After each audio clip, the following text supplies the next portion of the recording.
You want the best for your car? You already watch our tutorials. So the best place for the best deal is to buy from the Mr. Auto app. Easy, fast, and with better prices than on the website.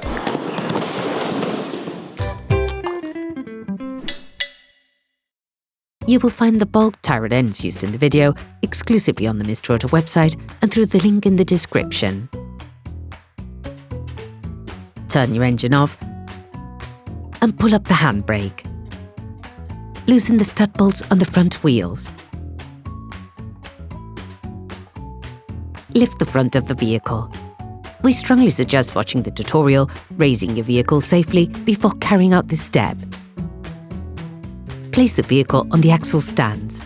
In order to change the outer tie rod end on your vehicle, you must lift the front of your vehicle and remove the wheels. This will give you full access to the steering system. Don't forget to slide the wheels under the vehicle. Using pliers, release the pin holding the castellated nut. As the components to be removed are very often seized up, don't hesitate to brush and to use penetrating oil to facilitate the operation. With a marker, trace a line between the axle joint and the tie rod end. It will help later during disassembly and reassembly process. Using a 22mm spanner, release the tie rod end Locknut on the inner tie rod side. Hold the tie rod axle joint with a 21mm spanner to prevent it from turning. The Locknut is there to prevent any rotation of the two parts towards each other, which could have an impact on the alignment on your vehicle. Using pliers, release the pin holding the castellated nut.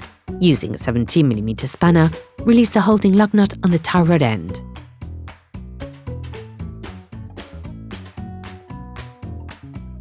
It is now time to release the tie rod end from its socket. The ball joint should move away from the pivot. Paying close attention to the point of reference, unscrew the tie rod end, counting the number of turns necessary to extract the tie rod end. This will allow you to find an approximate setting when reassembling. For greater accuracy, use the mark drawn with a marker to return the lock nut to its initial position. Next, measure the distance between the lock nut and the end of the tie rod ball joint using a caliper. In any case, an alignment check will have to be carried out by a professional after performing this operation. Remove the lock nut from the tie rod ball joint if you decide to replace it with a new one. Okay, guys, if we can share this video with you and help you save a lot of money, is also thanks to our partner, Mr. Auto. So, if you want to support us and buy the parts for this operation, visit their website. Okay, back to work. You will find the bulk parts and products used in the video in the Mr. Auto site and in the link in the description. Take the new tie rod end and unscrew the lock nut supplied with it. Screw the lock nut back until the distance measured with the caliper is reached. Using a wire brush, scrub the pivot, then apply silicone grease to the flat part that will be in contact with the tie rod bellows. Do not grease the inside of the cone. During this operation, it will work on the steering system of your vehicle. Checks on tyre alignment, when carried out by a professional, will guarantee that your steering system has been perfectly aligned and is in good working order.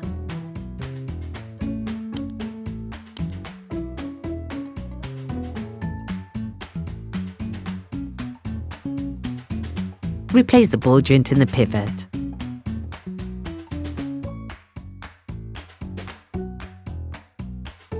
Reinstall the nut supplied with a new part and tighten it using a 70mm spanner.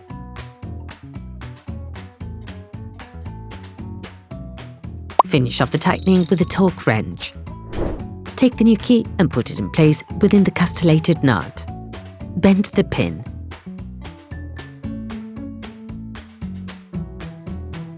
Finish tightening the lock nut by holding the tie rod end with a 21mm spanner to avoid damaging it.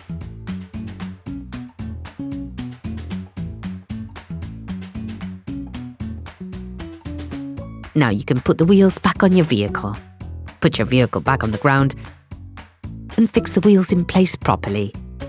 Operation completed. Hi, it's Theo from UseTool. I hope this video has helped you a lot in your car maintenance. We would be super grateful if you could spread the word so that we can produce even more tutorials. Simply give us a like, a comment, and hit that subscribe button. It really helps us boost the channel and help the whole community. Thanks a lot and have a great one.